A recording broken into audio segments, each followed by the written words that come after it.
أعوذ بالله السميع العلي العظيم من الشيطان اللعين الرجيم بسم الله الرحمن الرحيم الحمد لله الذي هدانا لهذا وما كنا لنهتدي لولا أن هدانا الله لقد جاءت رسل ربنا بالحق الصلاة والسلام على سيدنا ونبينا وشفينا ومولانا ومولى الثقلين جد الحسن والحسين أبي القاسم محمد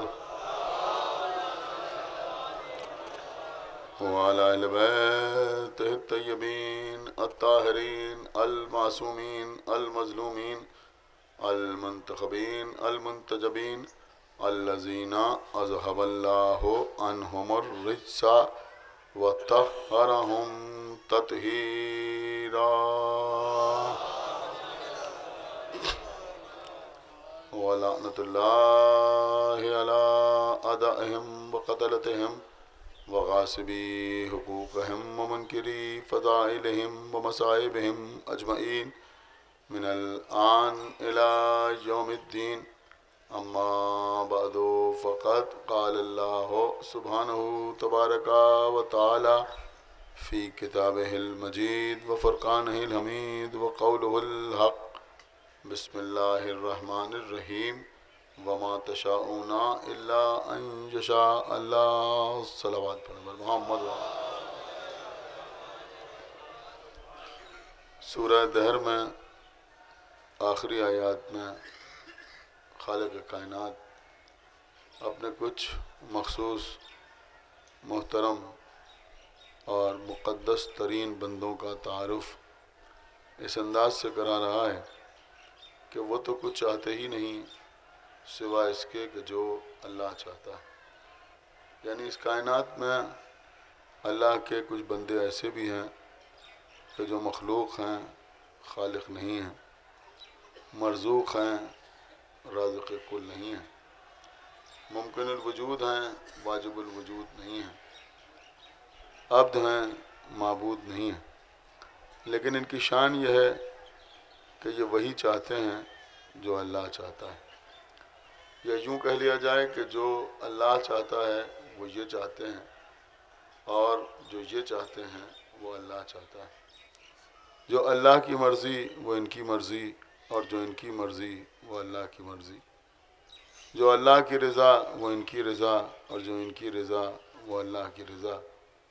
تو پھر یہ بھی ماننا پڑے گا کہ اگر یہ راضی تو اللہ راضی، اور اگر یہ ناراض تو اللہ ناراض. عزیزوں، جن بندوں کو اللہ نے اپنی مرضی، اپنی منشا اور اپنی رضا کا مرکز بنایا تھا، لوگوں نے ان بندوں کے ساتھ کیا سلوک کیا. مولا علی کے گلے میں رسن باندھی گئی، بی بی زہرا پر جلتا ہوا دروازہ گرایا گیا، امام حسن علیہ السلام کو زہر دغا سے شہید کیا گیا، جگر کے 72 ٹکڑے تشت میں گرتے ہوئے نظر آئے، اور کربلا میں حسین کو رلا رلا کے مارا گیا. عزیزوں، اگر اللہ کے سامنے ایک ایسا گروہ موجود ہے جو وہی چاہتا ہے جو اللہ چاہتا ہے، تو کربلا میں حسین کے سامنے بھی کچھ ایسے اصحاب تھے کہ جنہوں نے وہی چاہا کہ جو حسین نے چاہا. جو حسین کی مرضی وہ ان کی مرضی، جو حسین کی رضا وہ ان کی رضا، جو حسین کا منشا وہ ان کا منشا. حضرت عباس قمر بنی ہاشم ہیں، مولا علی کے بیٹے ہیں، علی کی تمنا ہے، باب الحوائج ہیں، باب المراد ہیں. میں ان کی بات نہیں کر رہا ہوں. شہزادے علی اکبر شبیہ پیغمبر ہیں، امام حسین کے فرزند ہیں، مولا علی کے پوتے ہیں، بی بی زہرا ان کی دادی ہیں. میں ان کی بات بھی نہیں کر رہا ہوں. قاسم ابن حسن امام نہیں ہیں لیکن امام زادے ہیں. امام حسن کی طرف سے امام حسین کی کربلا میں نصرت کر رہے ہیں، نیابت کر رہے ہیں، میں ان کی بات بھی نہیں کر رہا ہوں۔ وہ اصحاب حسین کہ جو ہاشمی نہیں ہیں، جن کا کوئی خون کا رشتہ امام حسین سے نہیں ہے، جو اس خاندان سے نسبی تعلق نہیں رکھتے ہیں۔ عزیزوں، کربلا کے میدان میں ان میں سے بھی کسی نے ایک بار آقا حسین سے یہ نہیں کہا کہ آقا حسین بھوک برداشت نہیں ہوتی، بیعت کر لیجیے، پیاس برداشت نہیں ہوتی، بیعت کر لیجیے، آقا حسین گھر یاد آ رہا ہے، ہم چاہتے ہیں کہ ہمیں جانے کی اجازت دے دی جائے۔ بلکہ عالم یہ ہے کہ امام حسین فرما رہے ہیں کہ دیکھو میں تمہاری گردنوں پر سے اپنی بیعت اٹھائے لیتا ہوں، اس کا دل چاہے چلا جائے، لیکن کوئی جانے کے لیے تیار نہیں ہے۔ میں تمہیں جنت کی بشارت دیتا ہوں، چلے جاؤ، مگر اب بھی کوئی جانے کے لیے تیار نہیں ہے۔ اچھا میں چراغ گل کیے دیتا ہوں، اب چلے جاؤ، لیکن کوئی جانے کے لیے تیار نہیں ہے۔ جب دوبارہ چراغ جلایا تو دیکھا کہ جو جہاں بیٹھا ہوا تھا وہیں پر تشریف فرما ہے، اور اصحاب ہاتھ جوڑ جوڑ کے کہہ رہے ہیں آقا حسین کتنا امتحان لیجیے گا، ہمیں اگر بار بار مار کے جلایا جائے تب بھی ہم آپ کا ساتھ چھوڑ کے جانے والے نہیں۔ عزیزوں، یہ نماز ظہرین کا وقت تھا، آپ نے نماز ظہرین ادا کی۔ یہ نماز سال میں ایک بار عجیب و غریب شان سے ہوتی ہے۔ یہاں نہ مصلی بچتا ہے امام جماعت کے لیے، نہ فرش بچتا ہے، نہ چٹائیاں بچھائی جاتی ہیں، بلکہ سب فرش خاک پہ نماز پڑھتے ہیں۔ عزیزوں، آپ فرش خاک پہ نماز پڑھتے ہیں۔ کافی حضرات دھوپ پہ کھڑے ہوئے نماز پڑھ رہے تھے، ظاہر سی بات ہے کہ کچھ پریشانی بھی ہو رہی ہوگی، لیکن کیوں کھڑے رہے؟ کہ دل میں یہ خیال ہے کہ ہم تو فرش خاک پہ نماز پڑھ رہے ہیں، لیکن کربلا میں حسین اور ان کے ساتھی برستے ہوئے تیروں میں نماز پڑھ رہے ہیں۔ عزیزوں، وہ وقت یاد کیجئے کہ جب امام حسین جناب سعید اور جناب زہیر سے کہہ رہے ہیں ذرا سامنے آگے کھڑے ہو جاؤ، سعید و زہیر سامنے آگے کھڑے ہو گئے کہ دیکھو جب تک تیر آتے رہیں روکتے رہنا، جب تک بڑی نماز تمام نہ ہو جائے یوں ہی کھڑے رہنا۔ عزیزوں، سعید و زہیر کھڑے رہے، آتے ہوئے تیروں کو روکتے رہے۔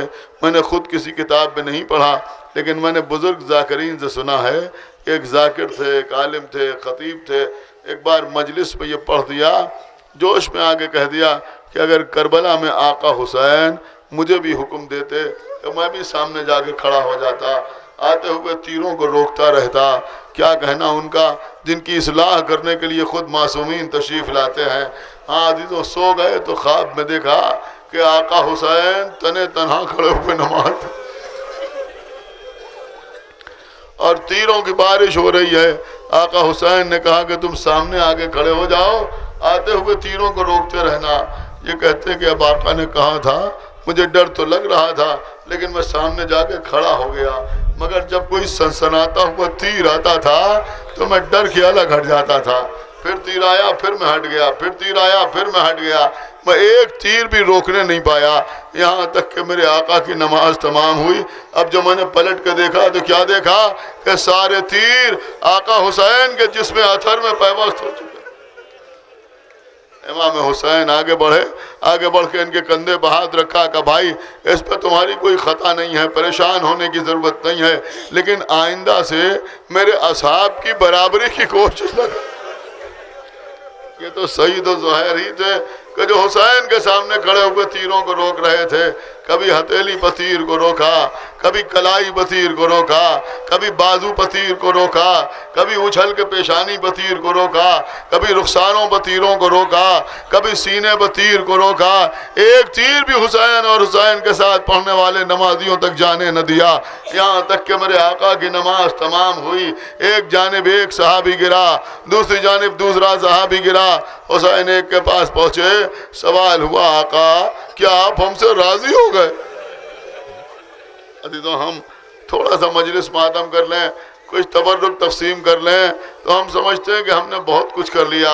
یہاں صحابی تیروں سے چھلنی ہو چکا ہے، پوچھ رہا ہے آقا حسین کیا آپ ہم سے راضی ہو گئے؟ کہا بے شک میں بھی تم سے راضی، میرا اللہ بھی تم سے راضی۔ ہاں عزیزوں، دوسری جانب دوسرا صحابی گرا، حسین سعید کے پاس پہنچے، سوال ہوا آقا اجازت ہے کہ روح جسم سے پرواز کرے؟ کہا بسم اللہ و باللہ و فی سبیل اللہ۔ میں کہوں گا سعید و زہیر، یہ نماز ظہر کا وقت تھا، تم حسین کے سامنے آگے کھڑے ہو گئے، آتے ہوئے تیروں کو روکتے رہے، لیکن جب عصر کے وقت یہی حسین شکر کے سجدے میں سر جھکائے ہوئے ہوں گے تو شمر ملون خنجر لے کے آگے بڑھ رہا ہوگا، کوئی حسین کا بچانے والا نہ ہوگا، کوئی شبر کے خنجر پہ ہاتھ رکھنے والا نہ ہوگا۔ ایک بے کس بہن فریاد کر رہی ہوگی، اے پسر سعد تو کھڑا دیکھ رہا ہے، بوسگاہ رسالت پر خنجر چلنے کی تیاری ہے۔ عزیزوں ابھی شبیہ ذوالجناح کی زیارت ہوگی، آپ حضرات دیکھیں کہ آج جو ذوالجناح کی شبیہ نکالی جاتی ہے اس کو اس طرح سے نہیں سجایا جاتا جیسے باقی دنوں میں سجایا جاتا ہے۔ یہ حسین کے لٹے ہوئے ذوالجناح کی شبیہ ہے۔ ہاں عزیزوں حسین کا گھوڑا، جب حسین کو گھوڑے نے ایک نشیب میں اتار دیا تو شاید گھوڑے کے دل میں خیال آیا کہ سکینہ خیمے میں حسین کا انتظار کر رہی ہے۔ عزیزوں حسین کے گھوڑے نے اپنی پیشانی کو خون حسین سے تر کیا، خیمے کا رخ کیا۔ عزیزوں خیمے کے دروازے پہ آیا، ٹاپے مارنا شروع کی۔ بی بی سکینہ خیمے کے دروازے پہ آئیں، بابا کا خالی گھوڑا دیکھا پیشانی پہ خون ہے، باگیں کٹی ہوئی ہیں، زین ڈھلی ہوئی ہے۔ بی بی نے ننھے ننھے ہاتھ پھیلائے، گھوڑے نے گردن کو جھکایا، سکینہ نے گھوڑے کی گردن میں باہیں ڈالی، کان کے پاس بھولے گئیں، اے میرے بابا کی سواری کے گھوڑے، میں تجھ سے یہ نہیں پوچھتی کہ میرا بابا زندہ ہے یا مار ڈالا گیا، تیری پیشانی کا خون بتا رہا ہے میرا بابا قتل ہو گیا، تیری کٹی ہوئی باگیں بتا رہی ہیں کہ میں یتیم ہو گئی، ارے تیری ڈھلی ہوئی زین بتا رہی ہے کہ سوار دوش رسول مارا گیا، مجھے صرف اتنا بتا دے کہ وقت زباں میرے بابا کو پانی ملا یا نہ ملا۔ گھوڑے نے انکار میں سر ہلایا، سکینہ نے رخساروں پر تماچے مارے، آئے میرا بابا حسین، کربلا کے میدان میں پیاسا مارا گیا۔